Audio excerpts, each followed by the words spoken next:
What was it doing when you touched it? That. This? That little spitty thing.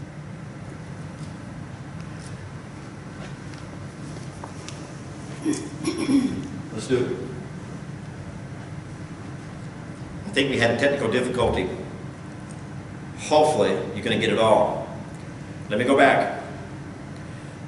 Just like the choice isn't Satan or Christ, it's Christ or not, yes or no. Sin isn't something that we specifically done. Sin is where we reject Jesus. That's what he convicts us of. To choose Jesus, yes or no. That's that he does. It's just about not believing. And it reveals our need not to stop lying, but to give our hearts to Christ and find forgiveness for sin, not just a sin. But it's not just sin he convicts us of, he's going to convict us of righteousness. Righteousness is the standard by which God judges. Remember, in the Old Testament, they talked about their obedience and their faith as counted to them as righteousness. Jesus is the righteous one because he lived a sinless life, the only one who was sinless.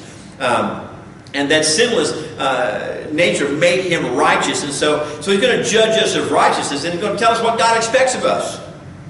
He's going to help us understand through the Word what God expects of us. But he's also going to make it personal, because he's going to come and talk to you and to me, and he's going to tell us what God expects of me and of you personally. Because we see the big picture, and he's going to help us with that. But how you and I are to live this out, how this is to inform our walk, our talk, and everything. He's going to do that. Jesus is the example. Right? And he goes on, he says, listen, I'm going to the Father, because I go to the Father in verse 10. All right? And you will see me no more. Why? Well, because Jesus has already done it. He's proven. Sinless life, I'm going to the Father. You're not going to see me here anymore. Why? Because I'm already resurrected. I'm going. I've done it. My reward, in essence, is there. But the Spirit's going to convict us that we need to latch on to Christ, because our righteousness won't come in us. But as we repent and confess and believe in Jesus, his righteousness will cover us. And the Spirit's going to help us walk in that, so that we live that life that pleases God, so that we'll be ready to go to be with him for our reward when that time comes. So sin and righteousness, but also judgment. He's going to convict him of judgment. Now, judgment is a reasoned verdict. It's the right thing to do based on what's going on. And he said that concerning judgment in verse 11, because the ruler of this world is judged. And I'm thinking, well, great, Satan, judge him. Well, remember, Satan isn't guilty of doing this sin or that sin. Satan is guilty of rebelling God and telling God no. See, you either say yes to Jesus or no. Okay? Jesus, God, and the Spirit, right here. Okay? You say yes or no, and Satan has already said no, so his judgment is sure.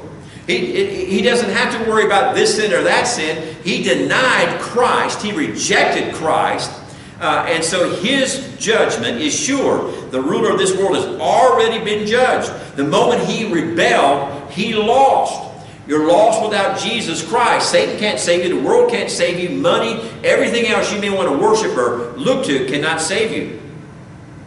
I see it in the news and stuff where they have these people that get charged with something and arrested, and they're going to go to trial, and they decide to serve as their own lawyer. Right? That makes sense? Right? You don't even know exactly what you're charged with or what they could do to you, and you're going to be your own lawyer. Right? You got no book to look through. You got no. To me, it just doesn't make any sense to be in a difficult, dangerous, very important decision, and you try to do it all on your own little bit. Now, we think sometimes because we muddle through, we get through, that we're okay. But I'm telling you, in life, certainly in the big things, you'll never